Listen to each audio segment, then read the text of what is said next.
Subscribe करें हमारे YouTube channel साधना gold को और पाएं वीडियो सबसे पहले।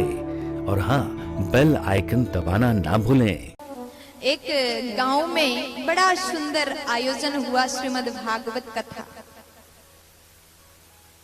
भागवत कथा एक गांव में हुआ और बहुत बड़े विद्वान पंडित जी आए हुए थे, व्यास जी आए हुए थे और उन्होंने बड़े प्रेम से कथा सुनाई। ध्यान से सुनिएगा। बड़े प्रेम से कथा श्रवण कराया। गांव वाले रोज आते थे और रोज सुन करके चले जाते थे और गांव वाले बड़े खुश। महाराज जी बहुत सुंदर कथा सुनाते हैं और सुन करके तो ऐसा लगता है कि हमें वो कथा कभी खत्म हो ही ना, वहीं रहने का मन करता है। इतना अच्छा कथा बोलते हैं। ऐसा कहते हुए गांव वाले गए और एक बहुत बड़ा धनाढ्य व्यक्ति था, बहुत बड़ा अमीर था और वो कभी भी सत्संग में जाता ही नहीं था। उसकी पत्नी रोज जाती थी, वो उसका पति कभी नहीं जाता था। तो पत्नी ने कहा कि सब लोग जाते हैं सत्संग में, पूरे गांव के लोग जाते हैं, लेकिन आप में कितना अभिमान है, आप कभी सत्संग में जाते ही नहीं हो। एक दिन चले जाओ, हो सकता है वही सत्संग के प्रभाव से आप सुधर जाओ। अब बहुत बड़ा अमीर था, उसको सत्संग से, भजन से, भक्ति से कोई लेना देना नहीं था। अब पत्नी ने समझाया कि पतिदेव एक बार सत्संग में जाकर के देखो। अब इतना रिक्वेस्ट करने के बाद पति कहता है ठीक है, आज मैं चला जाता हूं। अब गया तो दो चार अपने संग में दो चार लोगों को लेकर के गया। अब वो बड़ा अमीर था, बहुत बड़ा सेठ था। अब सत्संग में जाने के बाद अन्य गांव वालों ने कहा कि अरे वाह, आज तो आप भी आए, आइए आइए बैठ जाइए।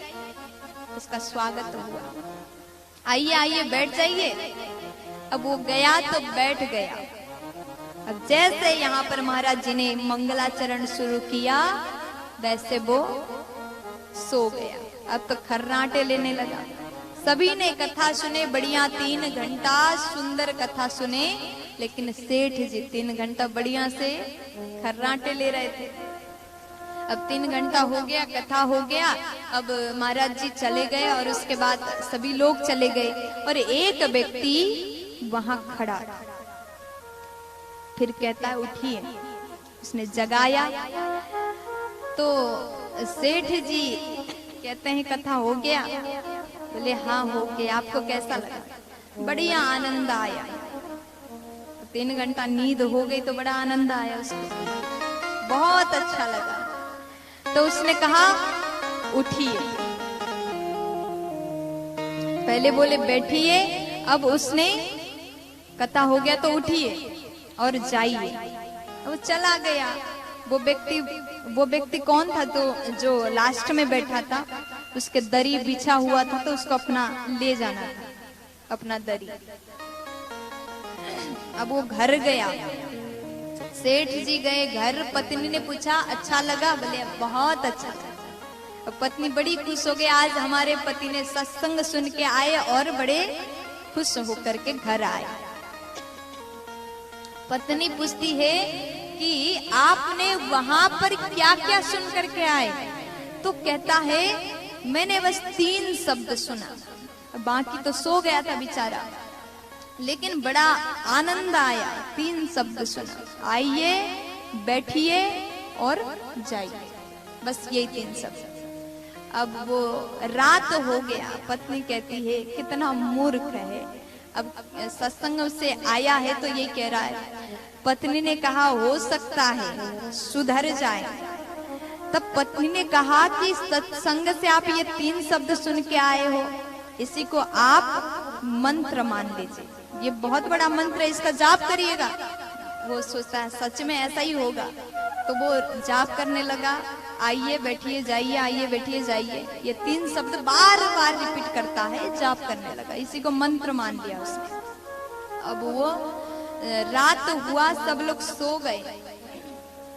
रात में सब लोग सो गए, उसको नींद ही नहीं आया, बड़ा परेशान हो गया। कैसे आएगी नींद, कथा में 3 घंटा नींद हो गई थी पूरी। अब वो वही मंत्र, आंख बंद करके वही मंत्र जाप करने लगा, आइए बैठिए जाइए, आइए बैठिए जाइए। और हुआ क्या कि उसके घर में रात में चोर आ गए, चोर आए तो वही मंत्र को, वही 3 बातें को रिपीट कर रहा था। चोर जैसे अंदर आए, छुपे हुए बड़े धीरे धीरे अंदर आए। चोर जैसे अंदर प्रवेश करते हैं तो ये कहता आइए। चोर को लगा वाह, इसको पता चल गया, अब क्या करें। अब ऐसे खड़े हो गए चोर, तो ये कहता है बैठिए। चोर खड़े हैं तो कहता कि बैठिए। अब तो जहां से चोरी करके जितना धन 200-400 ले आए थे वो चरण में चढ़ा दिए। वहां चढ़ावा भी मिल गया, चढ़ावा भी मिल गया। अब ये उसके बाद कहता है कि जाइए। अब चोर सोचने लगे, वहां हाथ जोड़ करके खड़े हो गए। फिर ये उठ गया, क्या हो गया, कोई चरण को छू रहा है तो पूछता है तुम लोग कौन हो, कहां से आए हो। हम क्या बताएं, आप तो सब जानने वाले हो, आपको सब पता है। आप ने कहा आइए बैठिए जाइए, हम आपके घर में चोरी करने के लिए आए थे, चोरी करने के लिए आपके घर में आए थे, लेकिन आपको तो सब पता चला।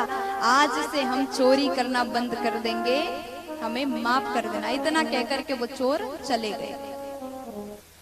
अब ये घटना जो हुआ, ये चिंतन करने लगा। सत्संग में इतना शब्द सुन के आया था, चोरी करने से, घर लूटने से बच गया। अब सुबह होते ही पत्नी को कहता है कि आज मेरे साथ में रात में ऐसा ऐसा हुआ। तो पत्नी कहती है आप एक दिन सत्संग में गए और आपने झूठा 3 शब्द, जो कोई सार्थक नहीं था, कोई भगवान का मंत्र नहीं था, भगवान का नाम नहीं था, वो 3 शब्द वहां से सुन के आए और उसी को मंत्र मान करके आपने जाप कर लिया। आज हमारे घर में चोरी होने से बच गया। अगर आप सच में कथा में जाओगे, सच में सत्संग सुनोगे और सच में भगवान का नाम जाप करोगे तो आप स्वयं विचार कर लीजिए भगवान कितनी बड़ी कृपा करेंगे। तो ये है सत्संग का महिमा। पंडाल के अंदर चाहे कुछ भी सुनो, यहाँ आकर के चाहे आपने एक शब्द, केवल एक शब्द को भी सुन लिया तो आपका जीवन बदल जाएगा। और उसके बाद वो जो व्यक्ति था बहुत भजन करने वाला सत्संगी हो गया। तो सत्संग का ये महिमा है। प्यार से बोलो